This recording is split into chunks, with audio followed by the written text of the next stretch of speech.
Hello, everyone. Welcome to Hartland Oaks, where we talk everything farm animal related. And I'm here with Josh Baker for our second attempt at this because the first one kind of failed. So this is episode 2. So good morning, Josh. Tell me a little bit about yourself. Hey Todd, how's it going? My name's Josh Baker, and kind of came into the rodeo life, you know, through my daughter. We've always been outdoors people, and um, she kind of just gravitated to loving the rodeo lifestyle. So we had to learn it. So how did you guys get involved with rodeos? Yeah, it actually kind of happened, organically.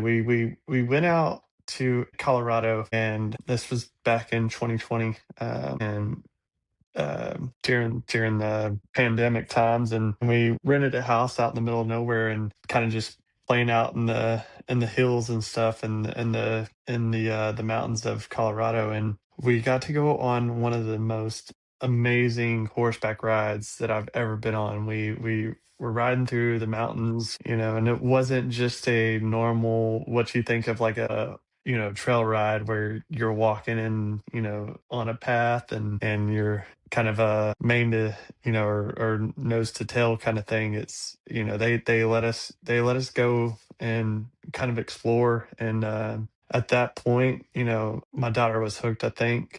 And so so that's kind of what kicked it off. And shortly thereafter that, we started looking into, if she wanted to try rodeos, and we started trying, little rodeos. And we had family members that grew up doing rodeo and barrel racing and all the speed events. And so we had some help kind of going into it. So we didn't know what to do, but we had people around us that knew what to do. So you didn't grow up in a rodeo lifestyle, but you had some family who did. Yeah, I mean, I not necessarily the rodeo lifestyle. I grew up, riding horses, kind of, out on family ranch, whenever we would go out there and things like that. But you know, never got into rodeo until I was actually in the Marine Corps. I rodeoed a little bit, and that was bull riding, and so that was my experience in rodeo. And I actually had no kind of experience with barrel racing or timed events. Well, thank you for your service in the Marines. Maybe sometime you can tell me a little bit more about your bull riding because that sounds exciting. I have a miniature bull here who's been giving me a little bit of lip. You want to come here and ride him? I'll send it. He'll send it.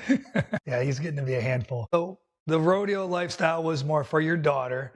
And when did you realize that it was kind of more than just a hobby? I mean, I'm sure you probably started a little bit and then kind of moved on because you're always traveling for rodeos. Yeah, we're getting ready to leave in the morning. And that's we gotta, fix a couple things on the trailer today and do a couple things to get ready. But tomorrow we're going up by College Station. So I got a little bit of a hike tomorrow. But yeah, so it started off kind of local, just doing small little jackpots. We started off, she was young at the time, and so I started off doing what's called lead line, which is where, they're on the horse, but you go out and you lead the horse around the patterns. And Are you doing this on foot or are you on a horse too that's tied to no, it? yeah, on foot. So it's completely controlled, and so it's kind of gives, that the kid the, confidence going into it, and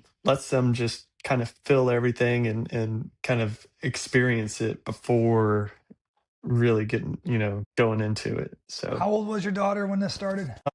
she was 6. Yeah, I guess you wouldn't want to just throw a 6-year-old on a horse and slap it in the butt and say, get after it.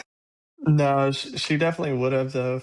She would have no problem. She's a wild one, but no. So it's kind of great to start off that way. Is lead line, just go out and see if it's for them. See if they enjoy it, and then from there, start stepping it up. Makes sense. Good plan. What were some of your biggest misconceptions about barrel racing before you guys got? I mean, obviously now you're like an expert since you're traveling every weekend.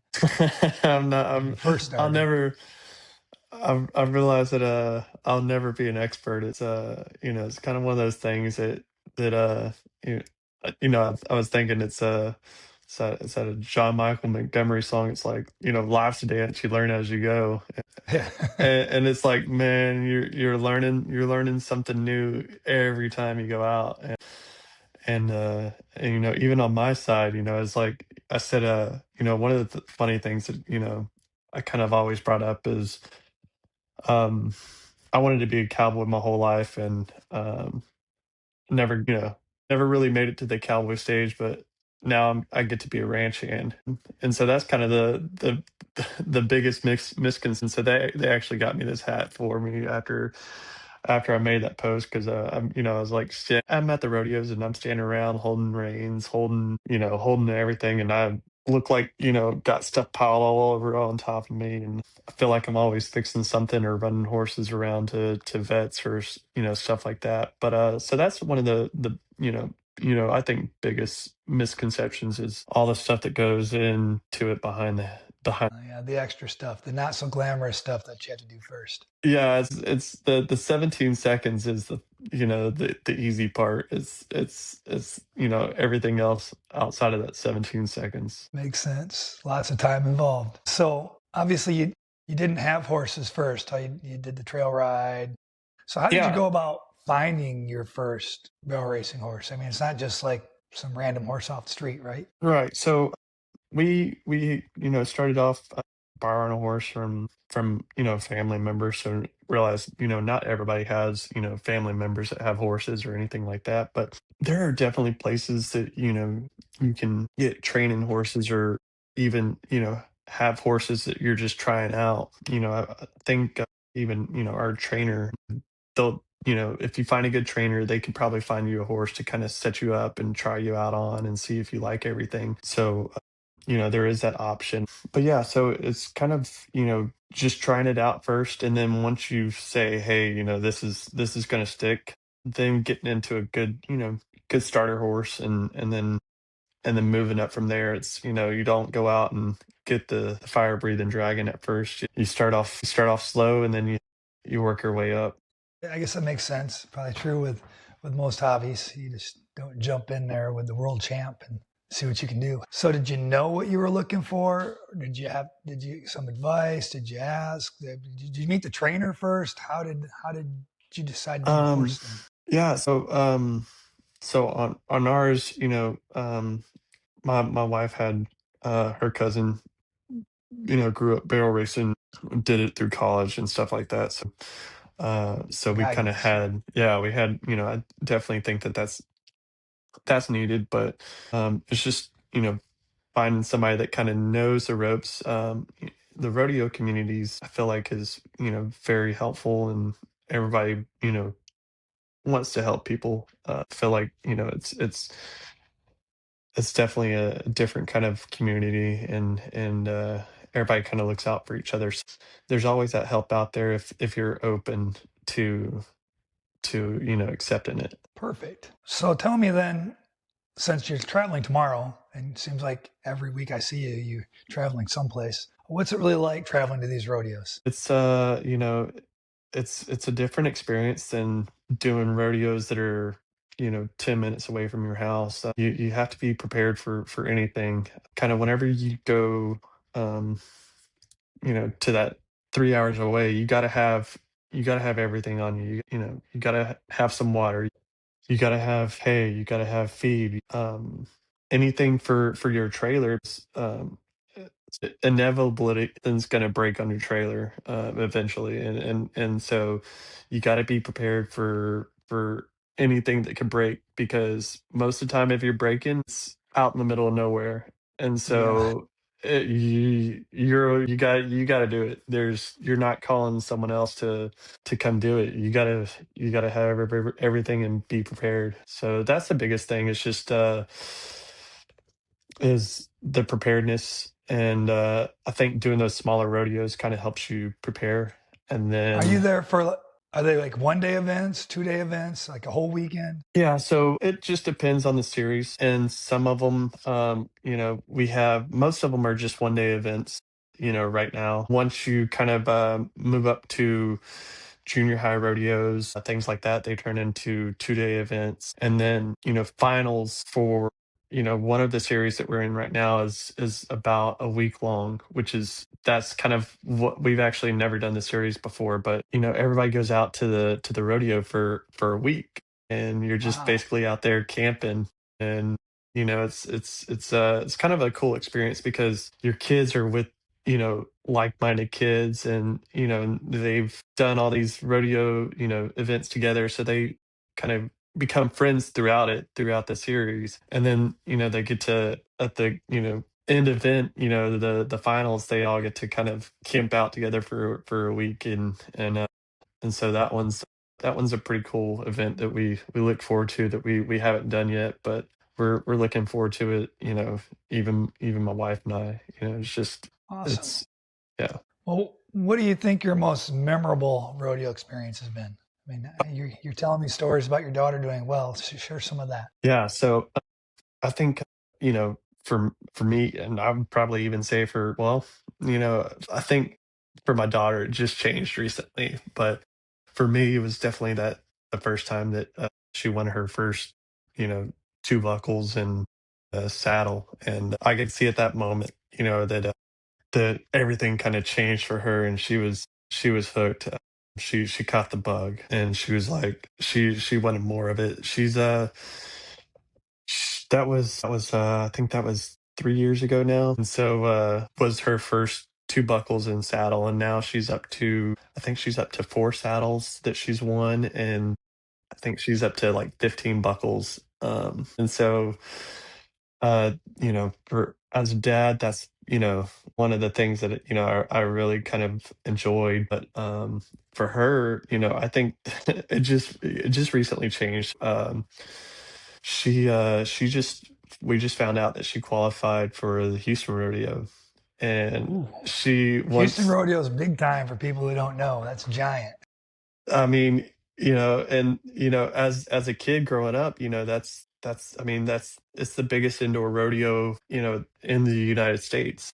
It's the big show. And so she's not going to be riding, in the huge arena, but she'll be in the smaller arena in the youth show. Uh, she was so pumped about it, and she's gonna get to be on the Cowboy Channel, but Nice. everything. So she's like, the next day she went to school, and she's like, I'm gonna get to be on the Cowboy Channel. I get to, do all this, and just seeing her get excited about different things is cool. I guess now we're gonna have to buy a subscription to the Cowboy Channel. So there's another Yeah, you subscription. will. All right, so let's switch a little bit here. Let's talk honestly, not so much about your personal expenses, but what do you think it costs, like the average person, to get into barrel racing? To get into it, like I said, if you find just a horse that you're trying out, and don't purchase a horse yet, and you can do it for pretty pretty minimal.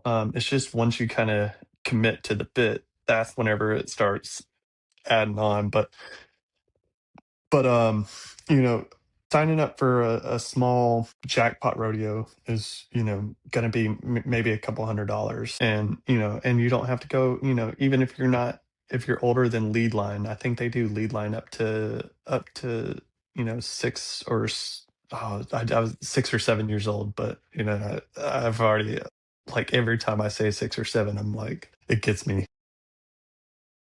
Yeah. And I catch myself saying it so much. But yeah, so um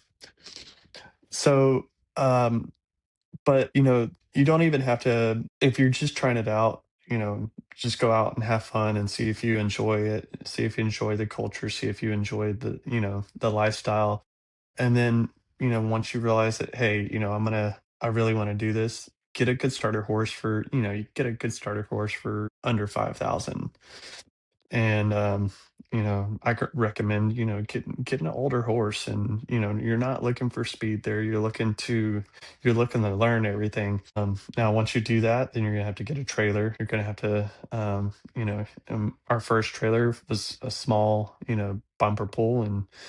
and we bought it off of Facebook Marketplace for a couple $1,000s. And so deals could be deals can be found out there. But yeah, it's good. I mean, if you're really going to commit to it, then you got to be prepared for a couple $1,000s. And So then you got the horse, which is probably going to cost you a couple thousand. The trailer's going to cost you a couple thousand. You're going to make sure you have a truck that can pull the trailer. There's other things. I mean, my feed bill for all my animals is a couple thousand a month.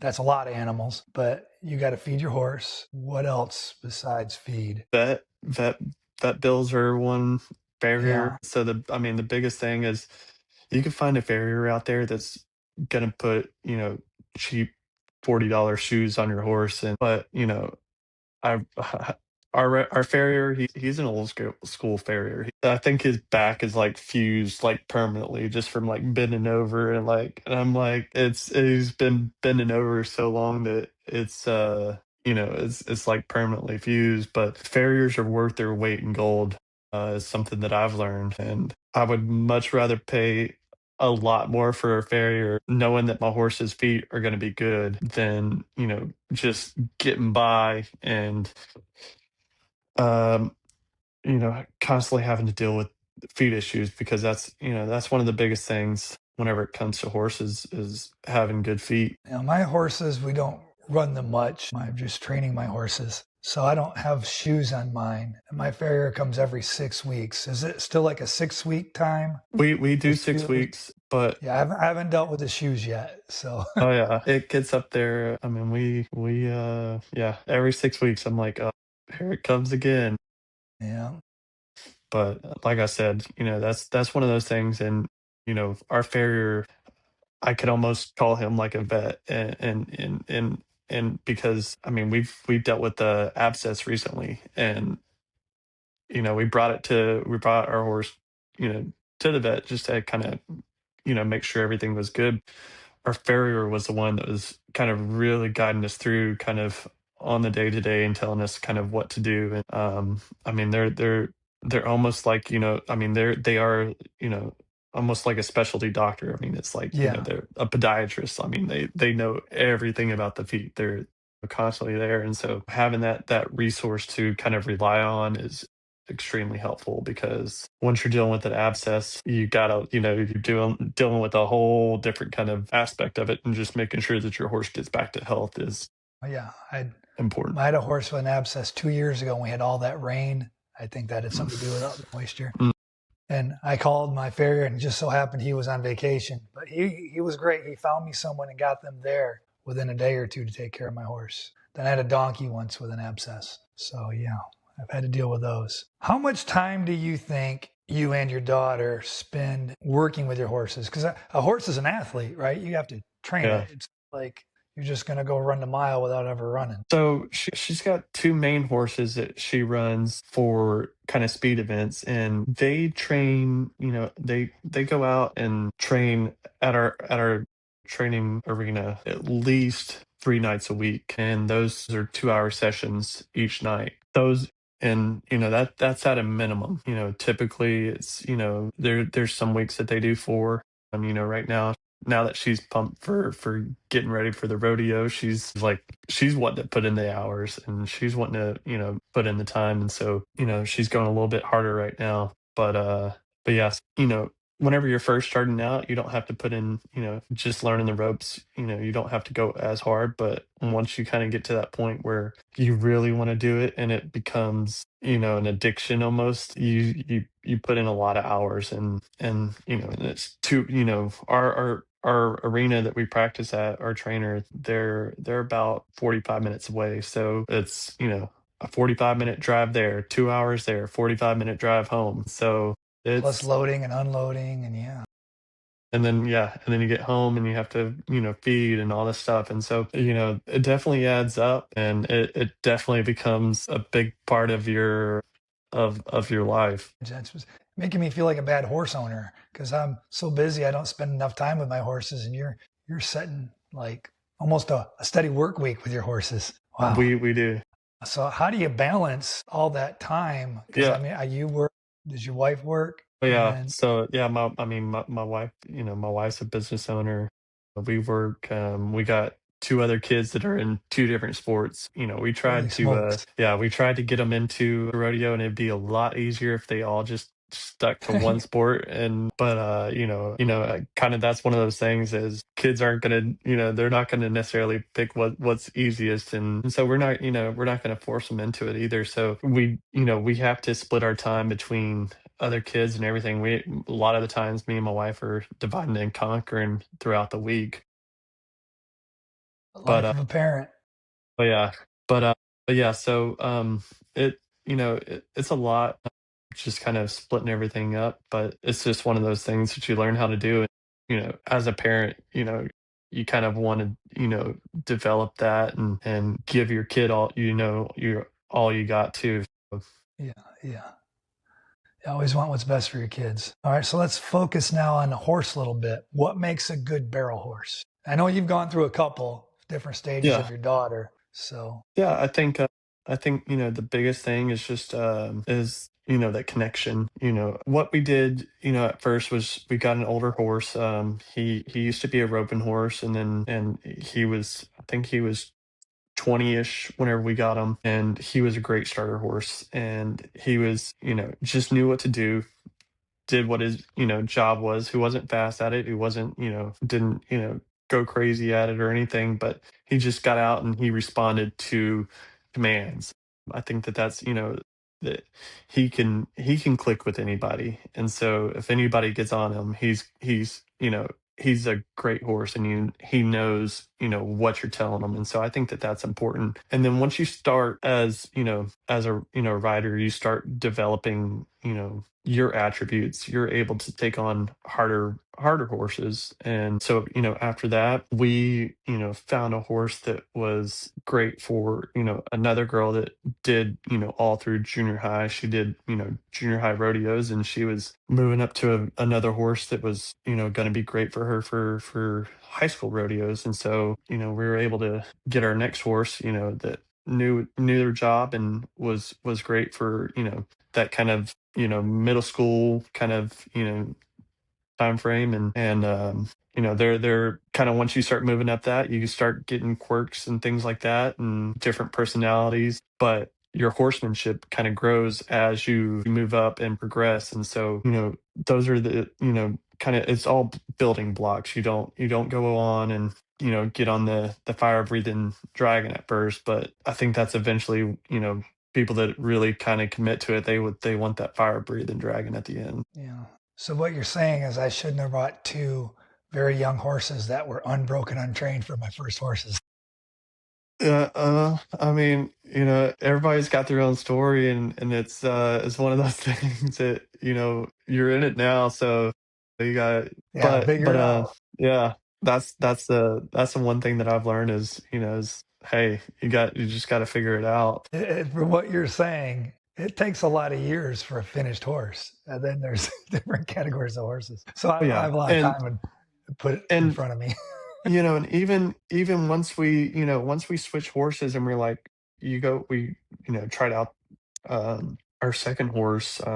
We went out and tried it, and we're like, okay, the horse knows what it's doing. It's going to be a good horse. And that we but it takes months for and rodeos. You have to go and get the repetitions in, just like anything else. You have to, I think, just like any other thing that you want to get proficient at, you have to put those 10,000 hours in. And that's not only the horse, but that's also the rider. And uh, so even if you get a good horse, once you start getting out to those rodeos, y'all aren't going to click right away. You both got to figure out. It's almost like Avatar, where they finally, like, Oh, yeah. but it's a process of syncing up and kind of really figuring each other out. So it took a while for your daughter and your horse to build that bond and everything Right. just to flow together. Right. What would you say barrel racing has taught your daughter? I think that it's taught her to enjoy the process, and stick with the process. There's times that you get discouraged, and like I said, you get a new horse and you're like, it takes the work, and you have to put in the work to get the results. And she's 10 now, and she's you know she's learning that lesson at a young age, and seeing that you have to put in the work if you want the results. And seeing her learn that, um and kind of go through all the motions of becoming proficient at something is cool as a parent. So, do you think by being involved in the whole rodeo aspect, not just responsibility of horses, but maybe the people she's hanging out with, the traveling, the time, the new friends, is this building a character that you want to instill in your daughter? Definitely, definitely. Definitely. And I think that, is I've always I'm big on community. And I think that having the rodeo community is a nice, tight knit, close community. And so it's kind of encouraging that aspect of it. And at rodeos, if they're not on the back of a horse, there's so many kids that it's kind of funny. Like, you go out to a rodeo, and there's they all the kids have segways, like the little it's like little two wheels. Yeah. And so if they're not rodeoing, they're all riding segways around. And so things like that. It's just there's things that outside of the 15 20 seconds that um you're building and you're instilling in kids. And I'm assuming you and your wife have probably made a lot of friends throughout the rodeo too, right? Oh yeah, yeah. And it's fun, kind of building those relationships. And those once we've started doing overnight rodeos every now and then. Like, for one of the series we're in, they'll have a couple of rodeos that are regular rodeo on Saturday, and then they'll have a short go on Sunday. And so you're camping out there and staying the night. And it's fun, after the rodeo, just kind of relaxing and Yeah. getting to hang out with Kicking back, talking. the people. Yeah. Yeah. So where do you see this whole journey going? I mean, you think your daughter's gonna want to continue this throughout life? I met a girl just this summer who had a full ride scholarship from Yeah. barrel racing. Yeah, definitely, it's possible out, and I think she has a personality where I think she's got the bug, and she'll probably do it for life. I mean, I would love to see her riding in Vegas one day, and I think that that would be a cool thing. But if she doesn't want to ride in Vegas, she doesn't make it to the NFR, I'm still cool with it. And I mean, even if she wants to quit tomorrow, then we had a good run.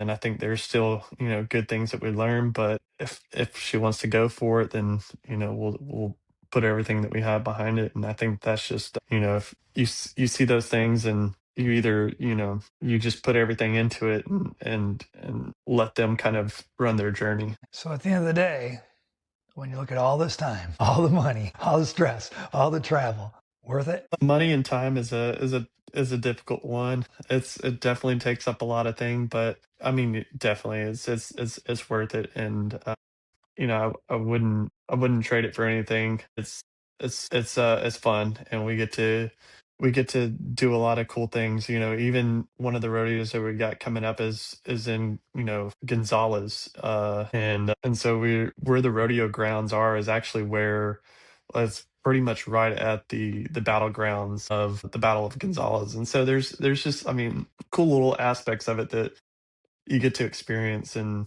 things like that. And I kind of wanted to, as a kid growing up, I've always kind of idolized the rodeo lifestyle and cowboy lifestyle. And so getting to pour that into my kid and almost live it through my kid is something fun. And Yeah, you can't complain about that. Sounds like a good time. And I'm sure your other kids, they may not be into the barrel racing or rodeo lifestyle, but I'm sure they're making friends while you're traveling at these events yeah, and surrounded by good people, good parents, yeah, good things. Well, I know you have a busy day, so I wanted to speed this up a little bit so you can get through.